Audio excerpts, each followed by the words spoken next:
Hi everybody, thank you for joining us on VodTalk. We're your hosts, Wafa and Alisha Ahmed. We all blindly play a role in the corrupt business of retail departments, where many of their workers are taken advantage of and their human rights are abused, with extremely low wages and very poor working conditions.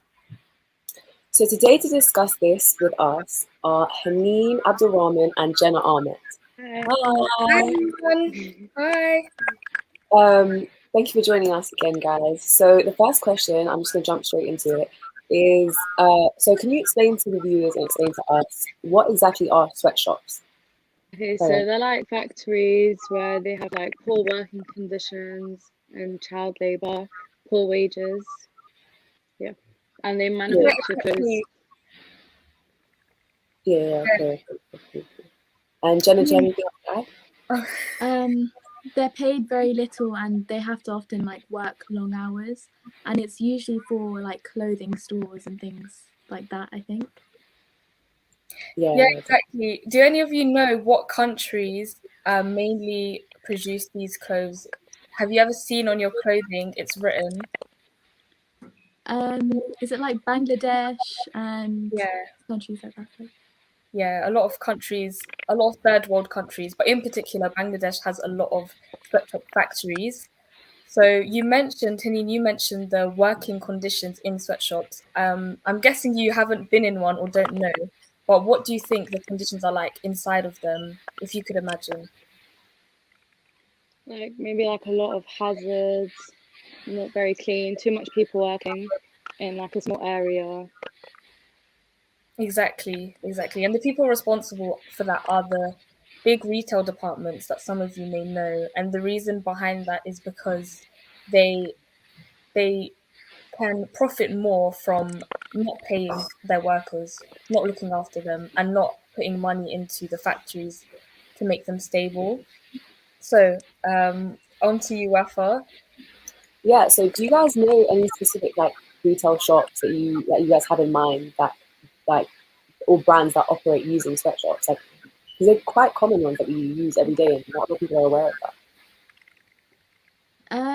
Jenna? Well, Primark, I think, is one, because they're known for quite their cheap prices. So yeah, and like other sportswear brands like Nike, Adidas. I'm pretty sure they use sweatshops as well. Haneen, what about you?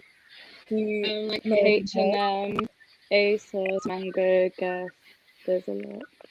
Yeah, exactly. I think most of the big retail stores operate using sweatshops. Like it's not a lot of clothing stores that are actually ethical and do follow guidelines and respect human rights because they make most of their profits that way. So, And a like, lot of so no, you go on, Rafa, you go on. sorry, I was just gonna say that a lot of companies become big because of their small prices, and that's why people use them more because they're cheaper. So that's why it's usually the brands that are so like popular. Like Exactly. when they especially recently with online stores, like like Shein. Yeah, that's the one. Yeah, That's a really massive problem, and a lot of ethical issues have actually been raised with them, and it's really questionable surrounding that particular store. So, like I was saying before, how we mentioned that Bangladesh is one of the countries that's the most highly exploited, and their workers are completely taken advantage of. And I don't know if any of you guys have heard of this, but the term death trap factories was actually created to describe the environment that the factories are. They're just basically a death trap because they are so prone to collapsing, setting on fire, and a lot of workers die because of not only the struggle physically, but also the struggle that work causes for them because their wages are so low. So, Wafa, we were discussing earlier about some really shocking facts surrounding Bangladesh and its exploitation. yeah. Over 3.5 million our people are in Bangladesh specifically are employed in sweatshops, Exactly. and they're it's it's really upsetting to see, as Alicia was stating, the fact that they're known very commonly as death traps. So Yeah, and I think it was, I can't remember the date, but a couple years ago, there was a really famous tragedy that happened where a sweatshop factory called the Rana Plaza, I think that's how you say it, but it collapsed and a lot of people died. I think around 400 people died, and it was just a really massive tragedy because that building was really poorly constructed. There was no health and safety, and it was just a really massive tragedy, and that kind of set the tone for people. I think people became more aware of the horrible conditions that sweatshop factories were actually like. So I don't know, had any of you guys heard of that incident, or maybe even something like that?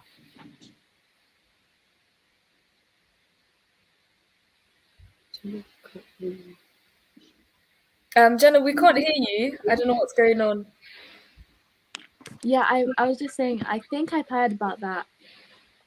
I'm pretty sure I heard something. Yeah, exactly. Yeah. I feel like a lot of people are aware, like it's something that's said, but they're not really aware of the extent, or because it's not kind of directly there. I don't feel like people choose to just be oblivious towards it. But even so, like if people are like, for example, you said you've heard about stuff like this, why do you think that people still continue like supporting these brands and shopping at these same places, and why it's not really like seen as such a big deal, even though it's affecting so many people? Well, I feel like because people aren't aware enough, they don't really care just because they don't know enough about it.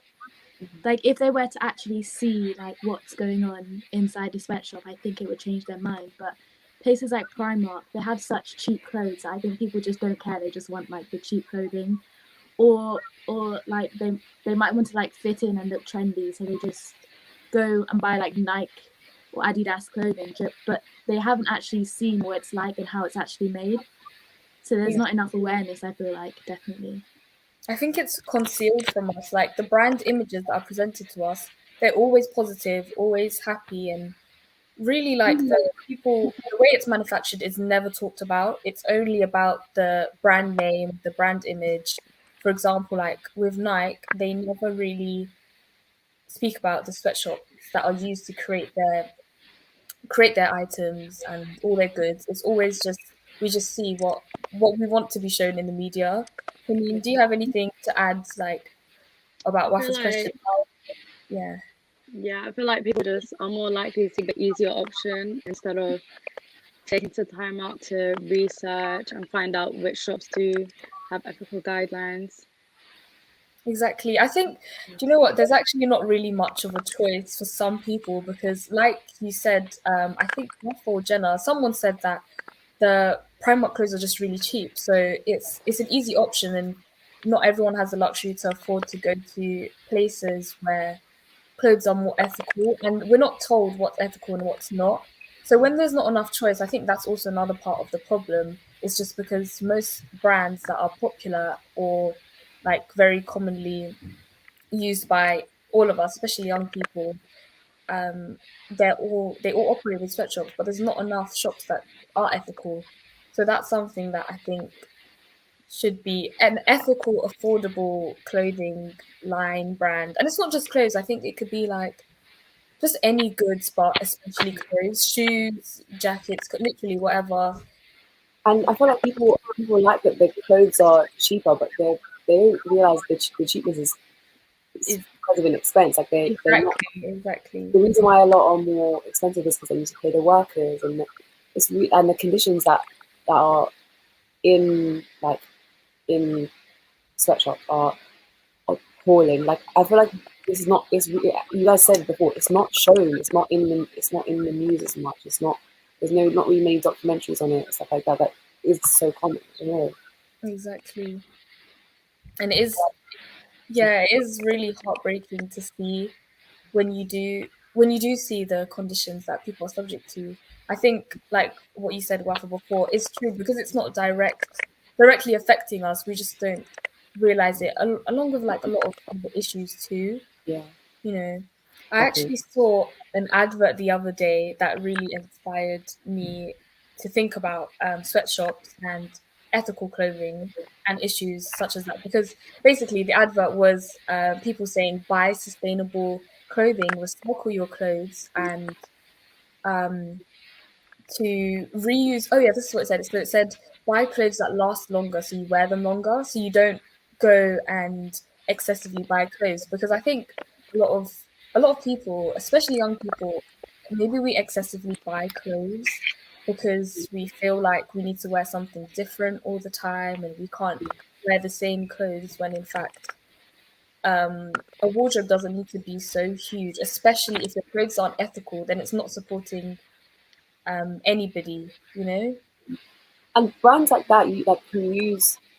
I'm not saying big brands like Nike. I'm saying smaller brands like Pretty Little Thing, or they use like cheaper materials as well, so they won't last as long anyway. But I Yeah, get that's why exactly. they get cheaper prices as well. So I completely agree with what you're saying. Like if you're gonna buy like items, obviously it's hard for a lot of people, to buy certain clothing because they are more expensive. But realistically, if it's at the price of someone else's, like their health and stuff, I think.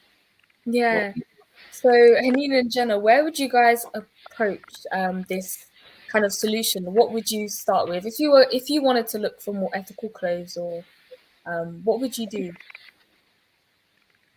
I feel like I'd start by doing my research, because there's so many things that a brand isn't going to tell you, mainly because they don't want to ruin their whole image. Like Yeah. Nike they're not going to openly talk about the fact that they use sweatshops, so it's up to you to do your own research, to like kind of look into which shops kind of don't use sweatshops and are more ethical. So I think that's probably where I would start. And yeah, I think that we need to spread more awareness about it as well. Some people just don't really know about the issue, and I think it's important that they do know. So yeah. Haneen, would you add anything to that? What do you think about wearing more ethical clothes and being ethical with our clothing purchases? Yeah, I agree with that. I think I would also start with research and maybe like swap the shops that I usually shop at, and like maybe those shop are like secondhand shops, charity shops. Yeah, exactly. So that's a really good idea, actually. Charity shops are really, I think they are quite stable and ethical because their clothes are basically recycled. So instead of getting rid of them, you're shopping somewhere where it's really contributing. A lot of people started like boycotting shops, so I feel like if more people do that, then more like awareness is shown to it. If you stop shopping and you are kind of very you say the reason why, and more people will, I guess, follow the crowd, but also understand and maybe hopefully follow in that direction as well. So a lot of people will start to boycott shops like that, which I think is really good. And maybe that will help change, either stop, they'll change how they're, making the clothes, or just help in general. But So, anyway, wait. So before we move on, I just want to say, could you guys explain in more detail what a boycott is? Jenna or Haneen, whoever wants to start. Like, what is the boycott going to be? Just in case there's any viewers that don't know what it is. Should I go? Yeah, Jenna. It's like when you just stop, like for example, if you're going to boycott a shop, it's like you're just going to stop shopping there completely for a reason, because you don't agree with the way they're doing things. So if you stop shopping there, it's like kind of raising awareness in a kind of way, showing that you don't agree with it. And the more people that do it, the better, because it will influence their brand to kind of like change their ways to get customers back. Yeah, exactly. So what kind of message would that send to the retail brands, Haneen? It would tell them to like change their ways, kind of say, look, your customers aren't happy, the people aren't happy. So it would I think it would influence them to try and like stop using sweatshops, or at least become a bit more ethical in the way that they do things. Yeah, exactly. I think that would have a really good positive impact. And something else that we need to do is we need to raise more awareness, like we're doing now, but with our friends. I think that we have a strong influence on our friends and other youth, so we can tell them and encourage them to be more thoughtful with the way that they utilize their clothes, with the way that they shop, be more considerate of where and when they buy their clothes. So yeah, does anyone else have anything else to add that could be a solution, anything that could help us? Like going along with the boycotting, I was gonna say, you see how like the Palestine-Israel stuff is happening now. There's like a lot of brands that are run by Israeli people, so people are saying that they're gonna stop shopping there. So I feel like if everyone can come together for that, then if we raise more awareness about this situation, then it can make a change. Exactly. So it's important to have enough people supporting the boycott, because otherwise it won't be effective. Yeah. And the more people who do it, the more, you know, it will influence, they'll be able to influence their friends and family. So hopefully it'll expand. And social media, and putting it on social media and doing that is also a massive way. Because I feel like in this day and age, social media is mainly the place where people get their information and where they get their, like, what influences them. So I feel like spreading it on platforms like that really helps. Exactly. Social media is a really powerful tool that we can now use. Especially us young people, news just spreads like wildfire. So we are hopefully going to use that for this issue. But thank you guys so much. Thank you so much to the guests who joined us today, Jenna and Haneen. We hope you guys have really enjoyed watching and are definitely going to be more careful and more cautious on the retail shops that you go to and where and when you buy it. Thank you so much. Please continue to join us on Youth Fluent to see more interesting, important topics being talked about. Help us raise more awareness.